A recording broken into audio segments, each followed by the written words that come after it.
अब हम आगे बढ़ते हैं। अगला सूत्र है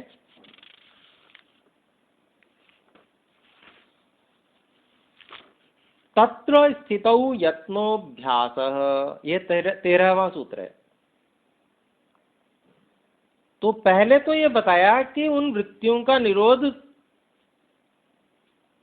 कैसे होगा, अभ्यास और वैराग्य से होगा। तो अब स्पष्ट रूप से अभ्यास क्या होता है, इस बात को महर्षि पतंजलि सूत्र के द्वारा बता रहे हैं। तो इस विषय में, किस विषय में, जो चर्चा चल रही थी कि अभ्यास और वैराग्य से उन वृत्तियों को रोका जाता है, उसी विषय में जो अभ्यास कहा वह क्या है, उसी को बता रहे हैं। एक उत्तम स्थिति को बनाकर रखने के लिए जो प्रयत्न किया जाता है उसको अभ्यास कहते हैं।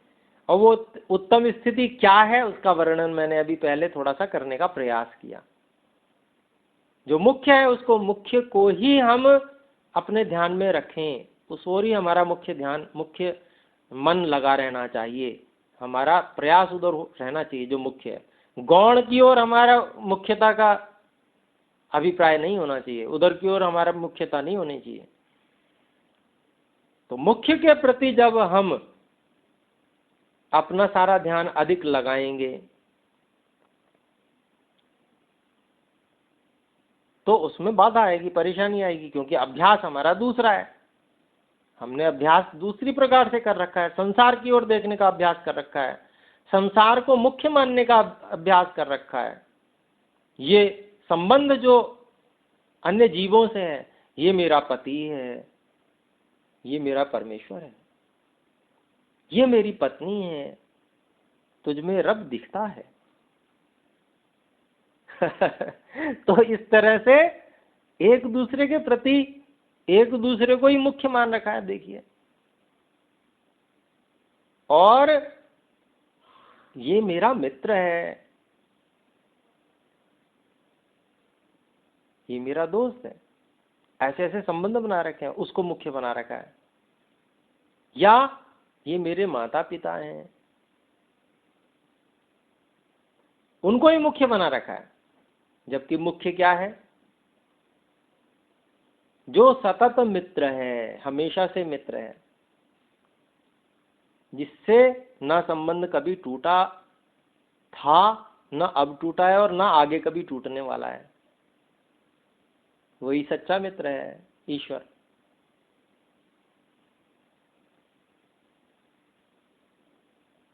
माता पिता, गुरु, आचार्य, सब कुछ, जितने भी संबंध संसार में हो सकते हैं, उन सारे के सारे संबंधों में मुख्यता किनकी है? परमात्मा की, ईश्वर की।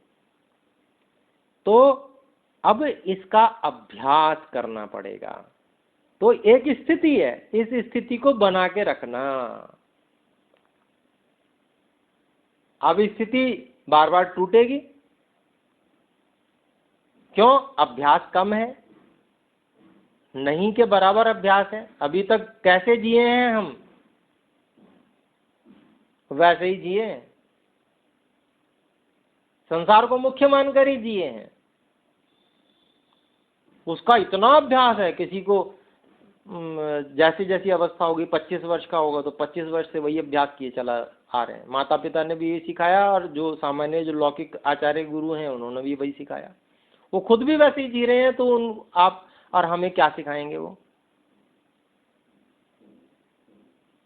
तो ऐसे ही होते आ रहे हैं, ऐसे ही चलते आ रहे हैं, गौण को ही मुख्य मानकर जीते आ रहे हैं। इतना लंबा अभ्यास है। अब इस इतने लंबे अभ्यास को तोड़ना कोई इतना आसान काम है? एकदम से थोड़ी हो जाएगा, बल लगाना पड़ेगा, कोशिश करनी पड़ेगी, अलार्म लगाना पड़ेगा फोन में, हर घंटे बाद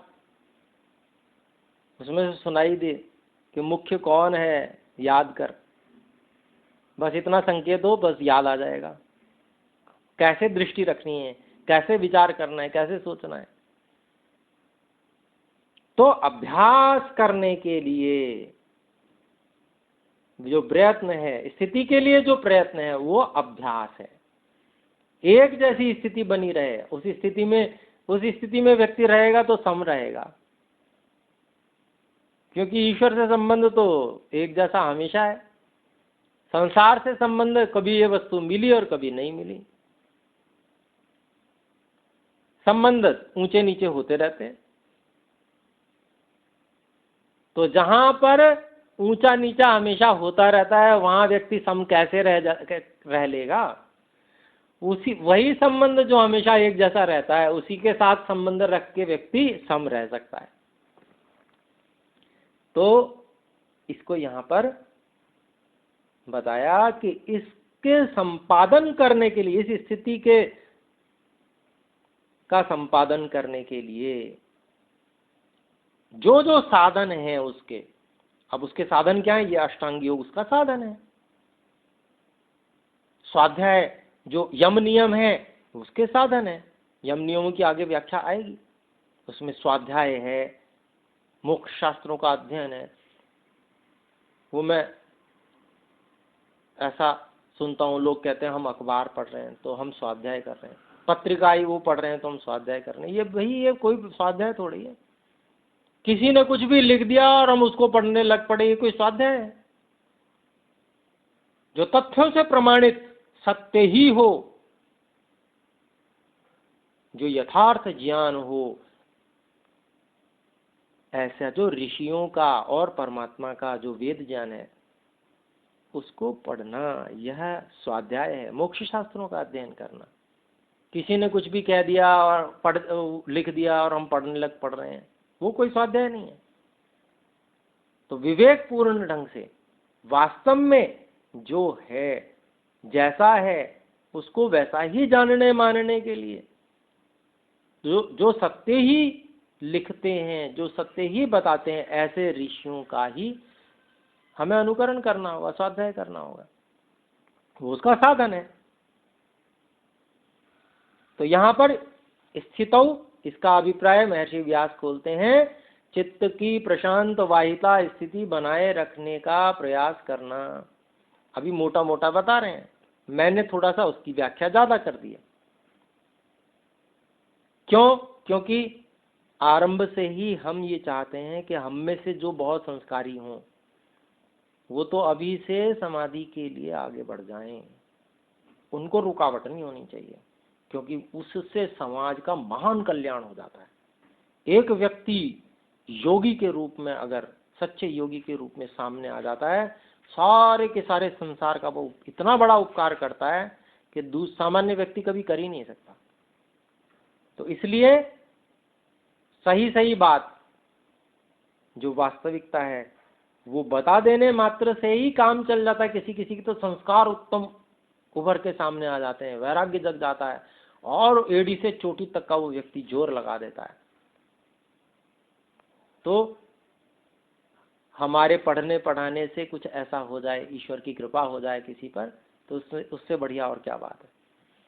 तो इसलिए उसको थोड़ा वर्णन ज्यादा कर दिया, जो आगे आने वाली बातें हैं। तो यहां पर पहली स्थिति का मतलब हुआ चित्त की प्रशांत वाहिता स्थिति। और प्रशांत वाहिता कैसे रहेगी?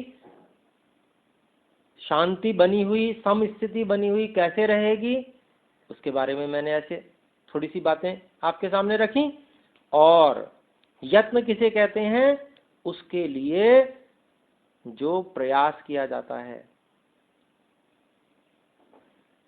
पराक्रम किया जाता है, वीर्यम, उत्साह। जब ये पता चल गया कि यह सत्य है